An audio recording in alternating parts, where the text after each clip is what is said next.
Live text recognize information on your photos and camera preview. So you can make call, send email and find location and more with live text. Today we will see how to fix it if it is not working on your iPhone. Let's see. Now open settings, tap general, language and region. First, those are the supported language and devices for live text. Your iPhone language is supported or not from this list.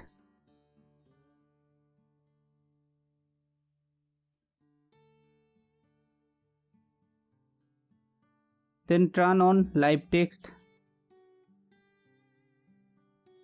Now go back to settings. Scroll down to camera.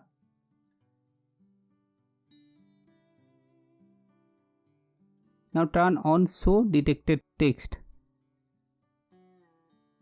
Now open photos and camera and use it as per your requirement, like call, notes, find location, emails, sending email and more. Hope it is help you. Please like and subscribe my channel to get more videos. Thank you.